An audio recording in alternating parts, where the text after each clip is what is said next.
રીપી e learning હબમાં આપનું સ્વાગત છે। આજનો આપણે નવો ટોપિક જોવા જઈ રહ્યા છીએ। તમે જાણો છો રીપી એટલે શું? રીપી એટલે ગુરુ, અને આજે તમારી સામે બાયરના ગુરુ શર્મા સર હાજર છે।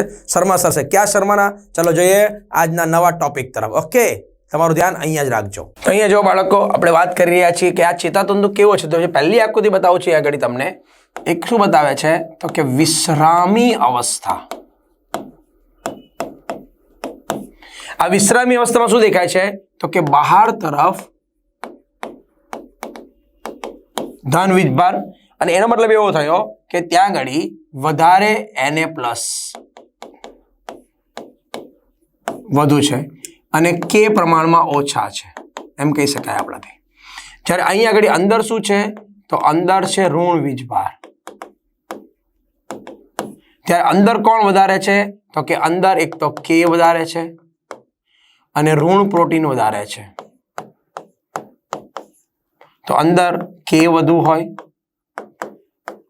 Na ઓછા હોય અને ઋણ પ્રોટીન વધુ હોય। તો આવી જે સિચ્યુએશન હોય, આવી જે પરિસ્થિતિ હોય, એને આપણે વિશ્રામી અવસ્થા તરીકે ઓળખીએ। અને આવો જે ચેતાતંતુ હોય એ કેવો કહી શકાય છે તો કે ધ્રુવીકૃત કહેવાય છે। યસ, આ ધ્રુવીકૃત ચેતાતંતુ કહેવાય। હવે શું થઈ જાય છે, આ ધ્રુવીકૃત ચેતાતંતુ જે બની ગયો છે એના પછી શું જોવા મળે છે તો કે માની લે કે કોઈ સંવેદના મળી,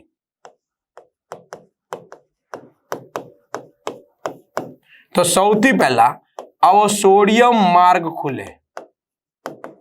આ સોડિયમ માર્ગ ખુલે એટલે શું થાય, એટલે કે બહારની બધી માહિતી સોડિયમ અંદર તરફ દાખલ થવા લાગી જાય।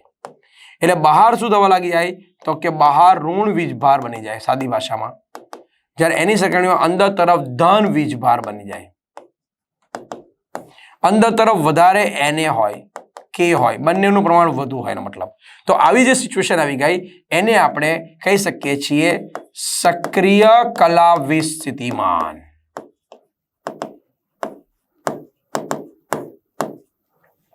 તો આને કહેવાય છે ધ્રુવીકૃતનું ચેતાતંતુ ગયું અધ્રુવીકૃત થઈ ગયું કહેવાય।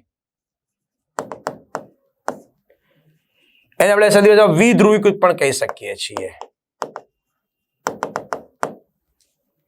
હવે શું થઈ જાય, આવું એ ક્યાં સુધી રહેશે તો કે 0.5 મિલીસેકન્ડ સુધી રહેશે, અને પછી તરત જ ત્યાં શું થઈ જશે તો ત્યાં આવી જશે પોટેશિયમ માર્ગ ખુલે। યસ, તો શું થશે તો બહાર પોટેશિયમ આવવા લાગી જશે। તો હવે શું થઈ ગયું, બહાર ધન વીજભાર થઈ ગયો, અંદર ઋણ વીજભાર થઈ ગયો। અંદર કોણ વધારે છે તો કે અંદર બહાર તરફ K વધુ છે, અંદર તરફ Na વધુ છે, પેલા ઋણ પ્રોટીન તો એમને એમ ત્યાં જ છે, કારણ કે લિપિડ એને આવવા દેતું નથી। તો આવી જે સિચ્યુએશન આવી એને શું કહેવાય આપણે તો કે પુનઃ ધ્રુવીકૃત થયું કહેવાય। તો આને પુનઃ ધ્રુવીકૃત થયું કહેવાય। અને ત્યાર પછી કોણ કામ કરશે તો આપણી પાસે સોડિયમ પોટેશિયમ પંપ। એ સોડિયમ પોટેશિયમ પંપ શું કરશે તો કે અંદર તમે જુઓ કે અંદર તેના વધારે કોણ છે, Na વધારે છે, તો એ Na ને બહાર લાવશે, અને બહાર કોણ વધારે છે K, તો K ને અંદર લઈ જશે। હા, પણ સરસ શું કીધેલી હતી તો કે Na અને K નું પ્રમાણ 3 અને K ના પ્રમાણમાં બસ આ લાવવાનું કામ કરી શકે છે। તો આને હું કહી શકાય છે કેવું પુનઃ ધ્રુવીકૃતનું પાછું અધ્રુવીકૃત એટલે કે ધ્રુવીકૃત થઈ ગયું કહેવાય કહી રહ્યા। તો તમે જોઈ શકો છો આ બાબત માટે આ બધા પંપ અલગ અલગ 1 બાય 1 કામ કરનારા છે। તો આને આપણે સિમ્પલ રીતે યાદ રાખી શકીએ છીએ। આ તમારા માટે નોટમાં બહુ મહત્વનો ભાગ કહી શકાય છે। અહીંયા ઘડી યાદ રાખવાનું એક કામ છે, નોકિયા યાદ રાખી શકાય છે। નોકિયા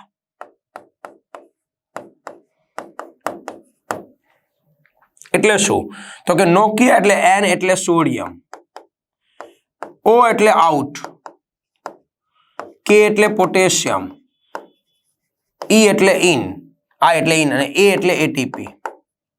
તો એટીપી ની હાજરીમાં શું થઈ જાય છે તો કે સોડિયમ આઉટ એટલે બહાર આવે છે, પોટેશિયમ ઇન એટલે અંદર જાય છે, એટીપી ની નોકિયાના સિમ્પલ યાદ રાખો, ભૂલ પડે નહીં।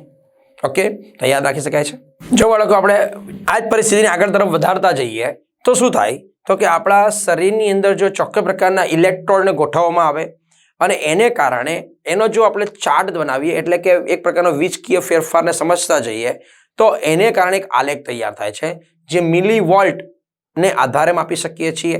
તો મિલીવોલ્ટ વર્સિસ આપણે ગણી લઈએ અહીંયા ઘડી તો આ મિલીવોલ્ટ છે અને એનો એક આખો આલેખ તૈયાર થાય તો પહેલા -70 મિલીવોલ્ટ હતા એ નંબર 1 છે, પછી -50 મિલીવોલ્ટ છે 2 નંબર છે, 30 મિલીવોલ્ટ છે 3 નંબર છે, પાછા થોડા નીચે ઉતરી ગયા અને પાછા 5 નંબર પર આપણે પહોંચી ગયા છીએ અને પાછા 70 પર પહોંચી ગયા છીએ. તો આ દરમિયાન કઈ સિચ્યુએશન્સ છે બધી આ મોસ્ટ આઈએમપી તમારા માટે આટલું આવડે ને તો આમાંના એક પણ એમસીક્યુમાં તમે પ્રોબ્લેમ નથી થવાનો. એટલે આ તમારા માટે મોસ્ટ આઈએમપી છે જે તમારી નોટમાં તમે આના પછી લખી જ નાખશો. તો પહેલી પરિસ્થિતિ શું છે જરા સમજાવો અહીંયા ઘડી. તો પહેલી પરિસ્થિતિમાં આપણે કહી શકીએ છીએ કે બહાર તરફ, હા આ જે ઉપરની સપાટી જે ભાગ છે એ બધો ભાગ બહારનો ભાગ કહેવાય ચેતાતંતુની, અને આ જે ભાગ છે એ બધો એના અંદરનો ભાગ કહી શકાય છે. તો બહારના ભાગની અંદર આપણે એમ કહી શકીએ છીએ તો બહારના ભાગમાં Na વધુ છે, ધન વીજભાર છે, અંદરના ભાગમાં ઋણ વીજભાર છે, K વધારે છે, ઋણ પ્રોટીન વધુ છે.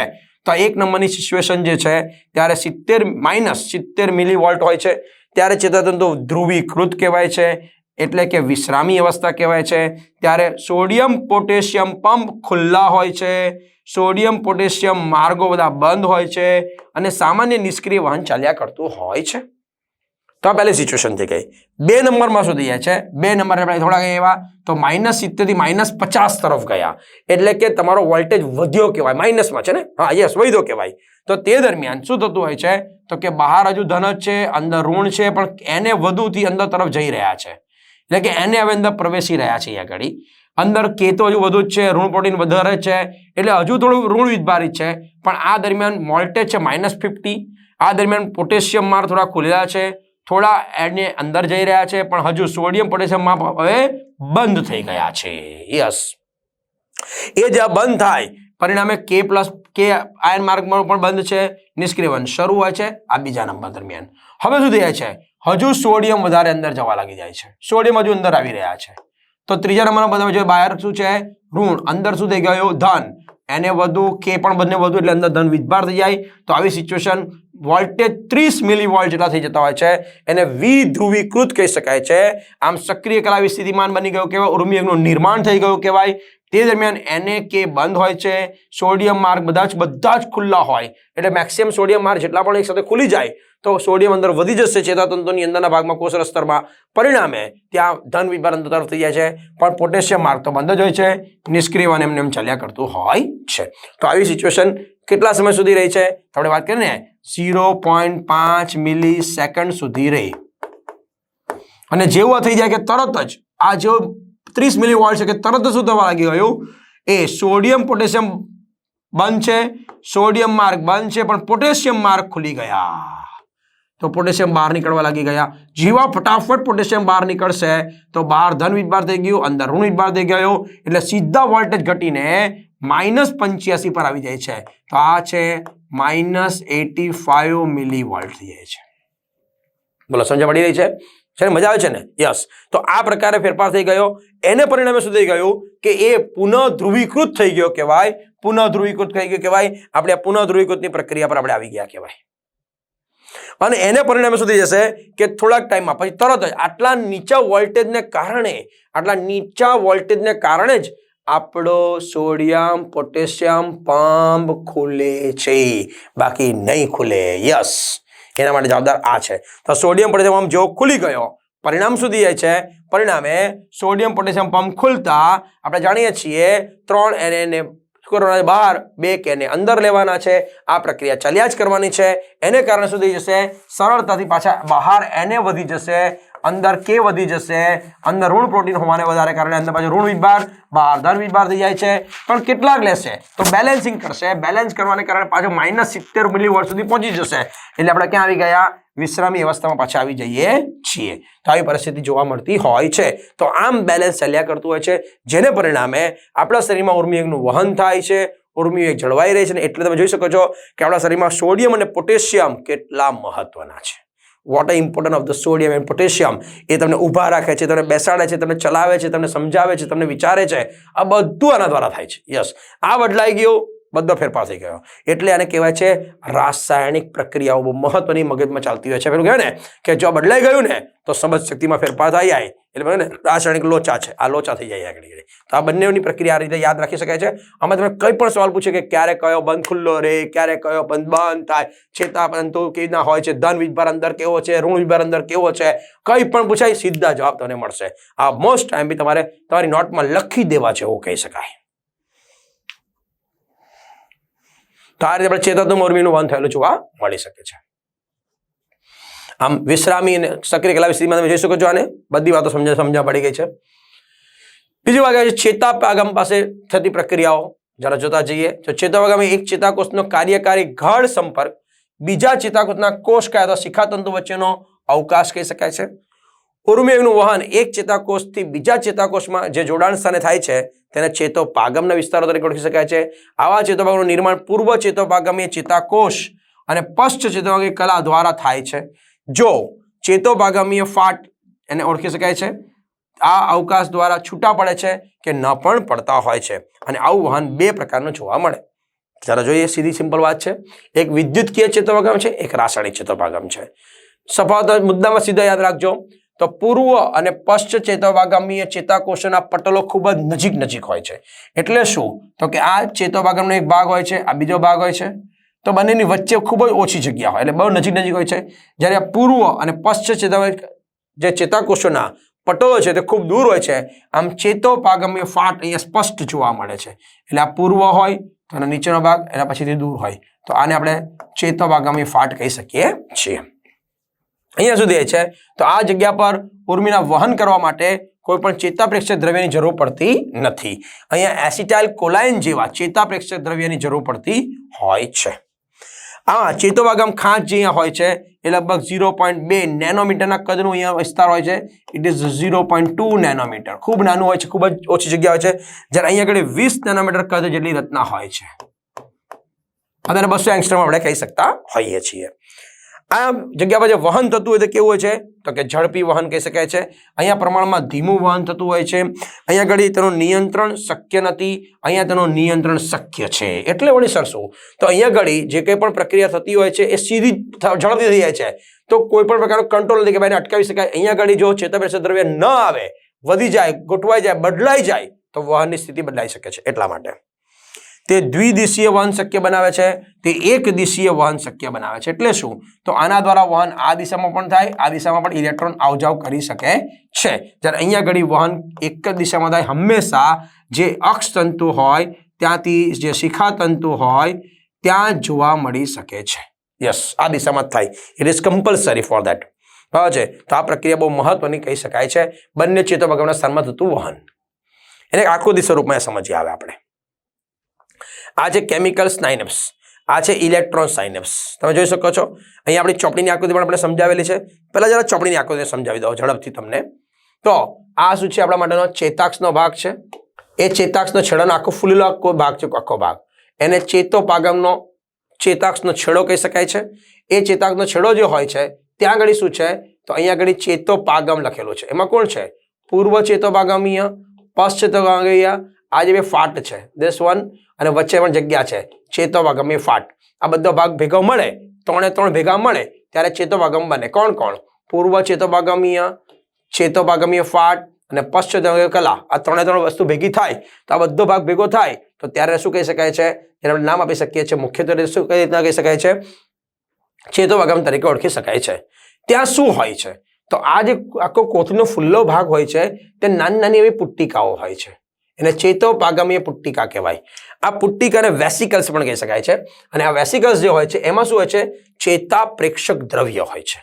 ચેતાપ્રેક્ષક દ્રવ્યો હોય છે જે કાર્ય કરનારા હોય છે.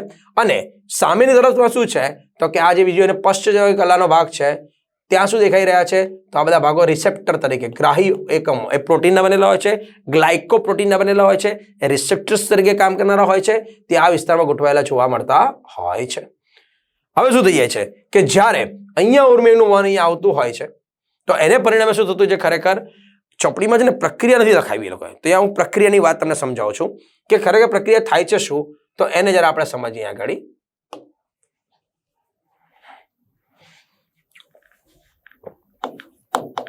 તો કે જ્યારે પૂર્વ ચેતોપાગમીય કલા પાસે, એટલે આજે પૂર્વ ચેતોપાગમીય કલા જો ભાગ છે એ કલા પાસે ત્યાં શું થઈ જાય છે તો કે ત્યાં ઘડી એમ કહી શકાય છે એ વિસ્તારની અંદર ઉર્મી વેગ આવે. તો ખરેખર સારા સાંભળવા વાળા ખરેખર શું થયે છે આવે ત્યારે ત્યાં આવેલા એમ કહી શકાય છે ત્યાં આવેલા કેલ્શિયમ માર્ગ ખુલે. યસ, તો અહીંયાના ખરેખર કેલ્શિયમ માર્ગ ખુલતા હોય છે. કેલ્શિયમ માર્ગ ખુલે. હવે અંદર કઈ કેલ્શિયમ માર્ગ ખુલે એટલે થયા શું, અહીંયા જે બહાર કેલ્શિયમ હતા તે બધા અંદર જવા લાગી ગયા. તો અંદર તરફ શું થવા લાગી ગયું, ધન વીજભાર થવા લાગી ગયો. યસ, અંદર ધન વીજભાર થઈ જાય તો કેલ્શિયમ માર્ગ ખુલે, માટે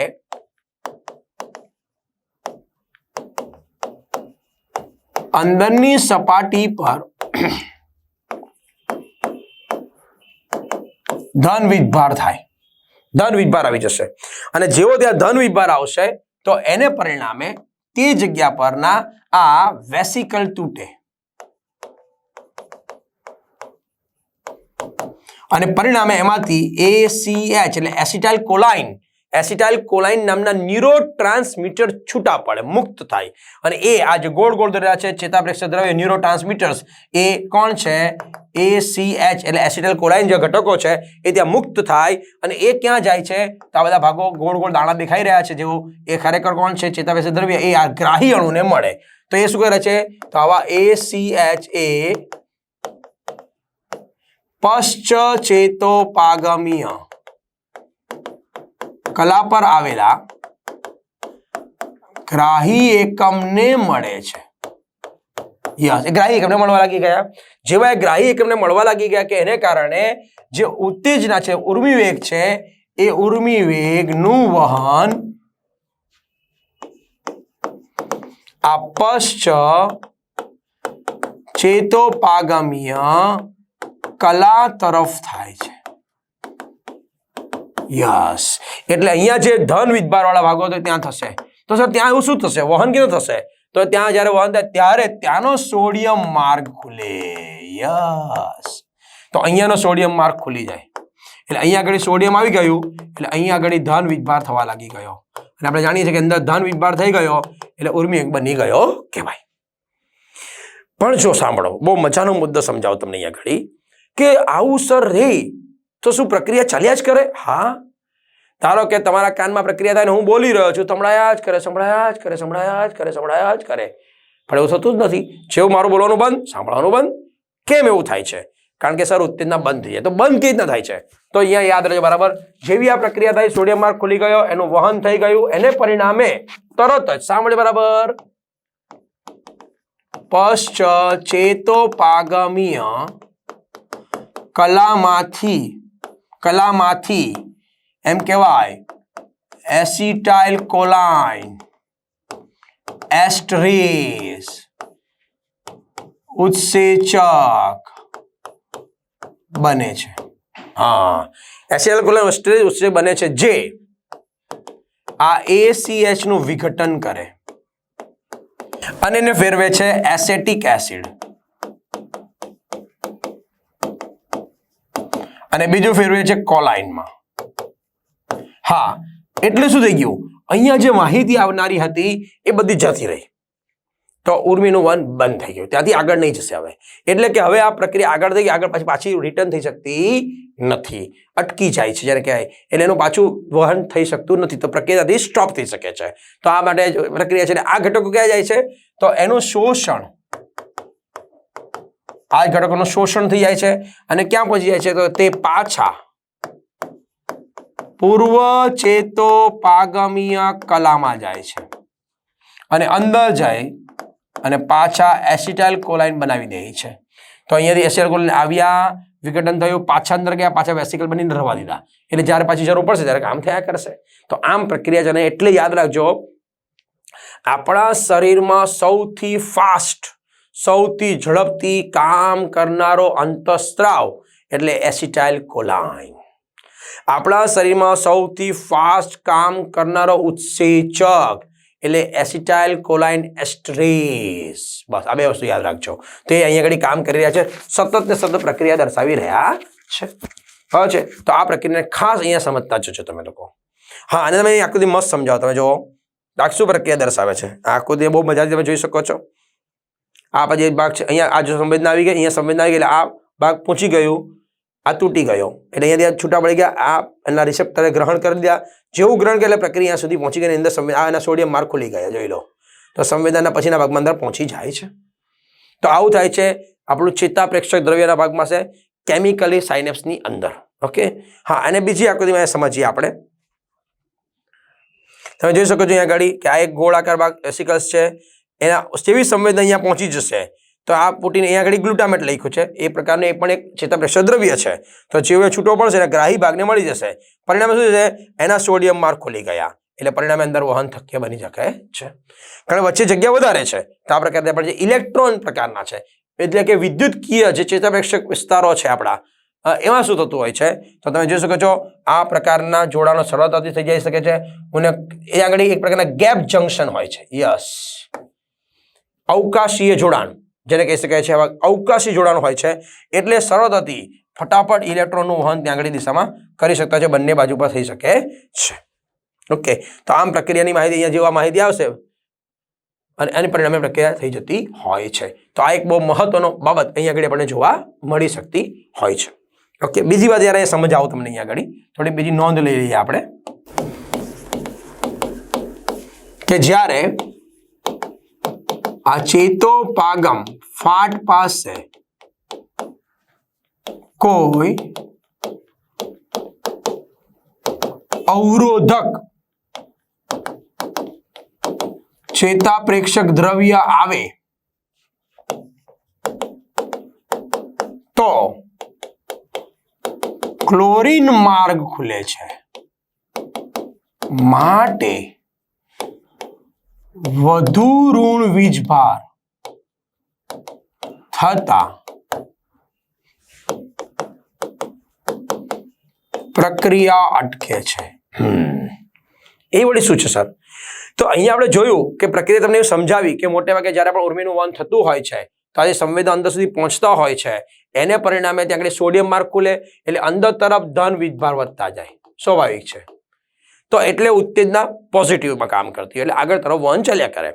પણ કેટલાક એવા પદાર્થો આવી જાય છે, એવા અવરોધકો આવી જાય છે, એવા રસાયણો ચેતાપ્રેક્ષક દ્રવ્ય તરીકે આવી જતા હોય છે કે જે એ પ્રક્રિયાને અટકાવી દે છે. કેવી રીતના? તો ત્યારે અહીંયા આગળ ક્લોરીન માર્ગ ખુલે તો અંદર શું થઈ જાય છે, અંદર ઋણ વીજભાર થઈ જાય છે. યસ, તો ઓલરેડી ઋણ તો હતું જ ને હજુ ઋણ થઈ ગયું એટલે અહીંયાથી જે માહિતી અહીંયા આવતી હતી તે આવતી અટકી જાય છે એટલે વહન ત્યાં સ્ટોપ થઈ જાય. સર એવું કોઈ છે? તો કે હા, ક્લોરોફોર્મ. યસ, તમે જો ક્લોરોફોર્મ આપણે સૂંઘાડવામાં આવે તો વ્યક્તિ બેહોશ થઈ જાય છે. તો કેમ એવું થયું? તો ક્લોરોફોર્મ એ એવું ચેતાપ્રેક્ષક દ્રવ્ય છે કે જે પ્રક્રિયાને અટકાવી દે છે, સ્ટોપ કરાવડાવી દે છે એટલે સંવેદનાથી આગળ જતી નથી. તમે જાણો છો આપણે કેટલીક વાર કોઈ નાના એવા ઓપરેશન કરવાના હોય તો એ પરિસ્થિતિમાં ત્યાં આગળ સોયથી આપણે એક પ્રકારના એમ કહી શકાય છે તમને સૂંઘાડવાનું કામ કરે અથવા તો સોય દ્વારા એ પ્રક્રિયાને અટકાવવાનું કામ કરતા હોય છે. એવા રસાયણો એ શું કરે છે તો સંવેદના આગળ જતી નથી. તો પરિણામ શું થાય છે, એ એવા ચેતાપ્રેક્ષક દ્રવ્યો છે કે જે ન્યુરોટ્રાન્સમીટર્સ છે, અવરોધકો તરીકે. તો એક થોડીક માહિતી તમને અહીંયા આપી દઉં કે પ્રેરક ચેતાપ્રેક્ષક દ્રવ્ય અને બીજા હોય છે અવરોધક ચેતાપ્રેક્ષક દ્રવ્ય. તો અહીંયા કોણ છે એવું? તો કે ACEH, એસિટાઇલ કોલાઇન.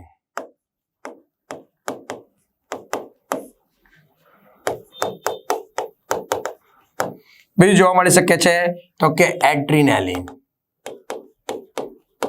બીજું કહી શકાય છે નોર એડ્રીનાલિન.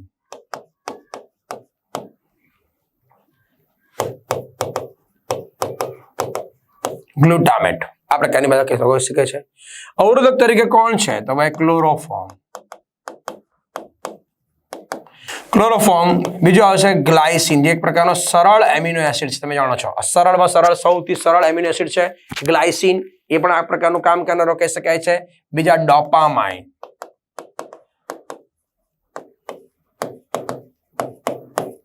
ગાબા. બરાબર છે, આ પ્રકારની રચના ધરાવનારા છે. ગાબા એટલે કહી શકાય છે ગામા એમિનો બ્યુટેરિક એસિડ તરીકે ઓળખી શકાય છે. એક પ્રકારના ફેટી એસિડ છે, તો બ્યુટેરિક એસિડ છે, તો એમ કહી શકાય છે ગામા એમિનો બ્યુટેરિક એસિડ કહી શકાય છે. આવા ઘટકો બધા શું છે, એક અવરોધક તરીકે કામ કરે. ઓલ્સો આલ્કોહોલ ઓલ્સો, ત્યાં આલ્કોહોલ પણ એક પ્રકારનો પદાર્થ છે કે આ પ્રકારના અવરોધક તરીકે કામ કરનારો હોય છે. તો અહીંયા તમને એક પ્રક્રિયા બધી સમજવા મળે કે ભાઈ ચેતાપ્રેષક દ્રવ્ય કેવી રીતે કામ કરે છે, ઉર્મી વેગ કેવી રીતે બને છે, કે તેનું વહન થાય છે, એ બધા મુદ્દાની આપણે આગળ વાત પૂરી કરી. પૂર્વ ચેતવણી કલા, પશ્ચિમ કલાના આખા તફાવત તમે બહુ પરફેક્ટ જોઈ શકો છો કે ક્યાંથી કયા ભાગોનું નિયમન ત્યાં થતું હોય છે. સિમ્પલ તમને યાદ રહી જ જાય. માનવ ચેતાતંત્ર પર આપણે આવ્યા કે ચેતાતંત્ર મનુષ્યનું જે છે એમાં કોનો કેનો સમાવેશ થાય છે, રચના કેવી છે એની. તેમ કહી શકાય માનવ ચેતાતંત્રમાં સ્થાન અને કાર્યનું લક્ષીને વિભાગો પાડી શકાય છે. એક છે મધ્યસ્થ ચેતાતંત્ર, સેન્ટ્રલ નર્વસ સિસ્ટમ. એક છે પરિઘવર્તી ચેતાતંત્ર, પેરિફેરલ નર્વસ સિસ્ટમ કહી શકાય છે. જે મધ્યસ્થ ચેતાતંત્ર જેમાં કોનો સમાવેશ થાય તો કે મગજ અને કરોડરજ્જુનો બનેલો ભાગ કહી શકાય કે જ્યાં માહિતીની પ્રક્રિયાનું કેન્દ્ર એ બધા કહેવાય છે અને નિયંત્રણ, ત્યાં માહિતી જાય અને કંટ્રોલ કરવાનું કામ કરે. બે જણા મધ્યસ્થ ચેતાતંત્ર, એને અક્ષવર્તી ચેતાતંત્ર પણ કહી શકાય છે. એક પરિઘવર્તી ચેતાતંત્ર છે જે મગજમાંથી નીકળતી મસ્તિષ્ક ચેતાઓ જે હોય છે અને સાથે સાથે કરોડરજ્જુમાંથી નીકળતી કરોડરજ્જુ ચેતાઓ હોય છે, એના દ્વારા બનેલું કહી શકાય છે. પીએનએસના મુખ્ય બે ભાગો છે. એક સંવેદી અથવા અંતર્વાહી ચેતાતંત્રનો બનેલો વિસ્તાર કે જે શું કરે છે તો આ ચેતાતંત્ર ઉર્મિનું વહન પેશી અંગોમાંથી મધ્યસ્થ ચેતાતંત્ર તરફ લઈ જાય છે. એટલે કે તમને હાથમાંથી માહિતી મગજ સુધી લઈ જાય. તો એવી જે આખી ચેતાઓની રચનાઓ છે એ સંવેદી ચેતા તરીકે ઓળખાય, અંતર્વાહી તરીકે ઓળખી શકાય છે. સેન્સેટરી સંવેદી ચેતાઓ એટલે કહેવાય. બીજી ચાલક, બહિર્વાહી અથવા આપણે પ્રેરક ચેતાઓ પણ કહી શકીએ છીએ. મોટરનો કામ કરનારી કહી શકાય કે જે ઉર્મિનું વહન ક્યાં કરે છે, સેન્ટ્રલ નર્વસ સિસ્ટમથી મધ્યસ્થ ચેતાતંત્રથી તમારા શરીરના અન્ય ભાગો તરફ એટલે કે પ્રતિચારી અંગો તરફ લઈ જાય. હા, આવા અંગો તરીકે કોણ હોઈ શકે સર? આ પ્રતિચારક અંગો તરીકે કોઈ અન્ય ચેતાકોષ હોય, અહીંયા સ્નાયુઓ હોય, ગ્રંથિઓ હોય, આવો કોઈ પણ વિસ્તાર જોવા મળી શકે છે. તો આવા જે પીએનએસ હોય છે એના મુખ્ય બે વિભાગો છે. એક છે દેહિક ચેતાતંત્ર અને બીજું છે સ્વયંવર્તી ચેતાતંત્ર. એટલે શું તો કે દેહિક ચેતાતંત્ર એમ કહી શકાય છે કે તેના દ્વારા ઉર્મિવેગનું વહન સીએનએસ મારફતે કંકાલ સ્નાયુ એટલે કે આપણા ઐચ્છિક સ્નાયુ તરફ થાય. ઇટ મીન્સ કે તમારા શરીરમાં જે કંઈ પણ ઐચ્છિક ક્રિયાઓ થતી હોય છે ત્યારે જે સંદેશાઓ પહોંચાતા હોય છે એના માટે જે ચેતાઓ કામ કરનારી છે તે દેહિક ચેતાતંત્ર બનાવવાનું કાર્ય કરી શકે છે. એને આપણે સાદી ભાષામાં કહી શકાય છે કે somatic nervous system, it known as SNS, somatic nervous system કામ કરનારો છે. જ્યારે સ્વયંવર્તી એટલે શું છે કે જે ઉર્મિનું વહન સીએનએસ થી જ થાય છે પણ અનિચ્છાવર્તી અનૈચ્છિક અંગો તરફ થતું હોય છે, જે શરીરના અંદરના કોષ્ઠી ભાગો અરેખી સ્નાયુઓ સરળ સ્નાયુઓ તરફ થતું હોય છે તો તેને સ્વયંવર્તી ચેતાતંત્ર ઓટોનોમસ નર્વસ સિસ્ટમ તરીકે ઓળખી શકાય છે. એના દ્વારા કામ કરી શકાય છે. આવી જે રચના હોય છે સ્વયંવર્તી ચેતાતંત્ર બે ભાગોમાં વહેંચાયેલી હોય છે. એ એક તો અનુકંપી અને બીજું પરાનુકંપી ચેતાતંત્ર તરીકે ઓળખી શકાતું હોય છે. આમ સિવાય બીજું એક તંત્ર છે કોષ્ઠાંતર કે અંતરંગી ચેતાતંત્ર, વિઝલ નર્વસ સિસ્ટમ. એ પરિઘવર્તી ચેતાતંત્રનો જે ભાગ જ છે પણ ખરેખર તો પણ એ શું કરે છે તો કે તેના દ્વારા ચેતાઓ, તંતુઓ, ચેતાકંદો, પ્લેક્સસ એટલે કે જાલિકાઓ, શરીરમાં કેટલી ચેતાજાલિકાની રચના બનતી હોય છે એમાં ઉર્મિવેગના મધ્યસ્થ ચેતાતંત્રની અંતસ્થ અંદર આવેલા અંતસ્થ અંગો સુધી અંતસ્થ અંગોથી મધ્યસ્થ ચેતાતંત્ર તરફ અંદર વહન કરાવડાવવાનું કામ કરી શકે છે.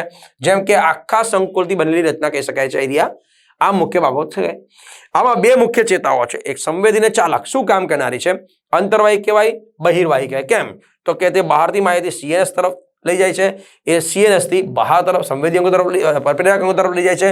જેમ કે આપણા શરીરમાં આવેલી મગજની 128 નંબરની ચેતાઓ 128 પહેલા નંબરની, બીજા નંબરની, 8મા નંબરની એ મસ્તિષ્ક ચેતાઓ સંવેદી ચેતાઓ કહેવાય છે. અહીંયા 344 11 12 એમ યાદ રાખીએ તો ત્રીજી, ચોથી, છઠ્ઠી, 11મી, 12મી આ ક્રમની જે ચેતાઓ છે એક ચાલક ચેતાઓ તરીકે કાર્ય કરનારી હોય છે. ઓકે, બીજી ભાષામાં જરા સમજી લઈએ તો આપણા શરીરમાં મુખ્ય શું છે? સેન્ટ્રલ નર્વસ સિસ્ટમ સીએનએસ છે કે જેમાં મગજ અને કરોડરજ્જુનો સમાવેશ થાય, જે સંકલન અને નિયંત્રણના કેન્દ્રો છે એની પાસે. ત્યાંથી એ સંપર્ક કોનો છે? પરિઘવર્તી ચેતાતંત્ર પાસે છે, પીએનએસ પાસે છે, કે જેમાં મસ્તિષ્ક ચેતાઓ, કરોડરજ્જુ ચેતાઓનો સમાવેશ થાય છે. મધ્યસ્થ ચેતાતંત્ર અને શરીરની અન્ય ભાગો વચ્ચે સંદેશા વ્યવહારનું કાર્ય કરે છે. તો જે બહારથી માહિતી લાવે છે સંવેદી અંતર્વાહી ભાગો એ આને આપી દે છે અને ત્યાંથી માહિતી કોને આપે છે? ચાલક દ્વારા બહાર તરફના વિસ્તારોમાં તરફ પહોંચી શકે છે. જેમ કે અહીંયા દેહિક અને કોષ્ઠાંતરી સંવેદી ચેતાતંત્રો ગાહીમાંથી મધ્યસ્થ ચેતાતંત્રને આપવાનું કામ કરે. જ્યારે અહીંયા આગળ ચાલક ચેતાતંતુઓ મધ્યસ્થ ચેતાતંત્રથી પ્રતિચારી અંગો તરફ આપવાનું કામ કરીને બે પ્રકારમાં વહેંચે, ક્યાં તો દૈહિક ભાગમાં વહેંચે, ક્યાં તો સ્વયંવર્તી એટલે ક્યાં તો ઈચ્છાવાદી ભાગોને વહેંચે, ક્યાં તો અનૈચ્છિકને. જો અનૈચ્છિકને વહેંચે તો બે ભાગારે વહેંચે, અનુકંપી ને પરાનુકંપી તરીકે. તો એક સિમ્પલ આખા પ્રક્રિયાને આખા ફકરાને આમાં યાદ રાખો, ભૂલ ક્યારે પડશે નહીં. ઓકે, તમે યાદ રાખીએ. હા, અને આપણે નામ આપી શકાય છે, ઇટ ઇઝ ધ ANS અને it is the SNS, somatic nervous system તરીકે ઓળખી શકાય છે. આમ આપણે ઓળખી શકીએ છીએ. CNS PNS શું છે ખરેખર? તો CNS એટલે મધ્યસ્થ ચેતાતંત્ર, પરિવર્તી ચેતાતંત્ર કહી શકાય છે. અહીંયા મગજ, કરોડરજ્જુ, અહીંયા મસ્તિષ્ક ચેતાઓ, કરોડરજ્જુ ચેતાઓનો સમાવેશ થાય છે. માહિતી આધારિત ક્રિયાઓનું કેન્દ્ર છે અને ક્રિયાનું નિયંત્રણ કરે છે. શરીરના અંગો અને CNS વચ્ચે ઉર્મિના વહનનું કાર્ય કરી શકે છે. CNS ના વિશિષ્ટ ભાગો નથી, પહેલાના PNS ના બે ભાગો છે, દૈહિક અને સ્વયંવર્તી. તેમાં ભૂખરું દ્રવ્ય અને શ્વેત દ્રવ્ય એમ બે પ્રકારના મુખ્ય ચેતા દ્રવ્ય આવેલા હોય છે. તેમાં સંવેદી ચેતાઓ અને ચાલક ચેતાઓ બે પ્રકારની મુખ્ય ચેતાઓ જોવા મળતી હોય છે. તો અહીંયા સુધી આપણે કામ જોયું બાળકો કે જેવા ચેતાકોષમાં ઉર્મિ કેતા બને છે એની વાતો કરી, ઉર્મિનું વહન કેતા છે, મનુષ્યના ચેતાતંત્રના ભાગો કયા છે તે ભણ્યા. હવે પછીના વિડીયોમાં આપણે મગજ વિશેની માહિતી જોઈશું.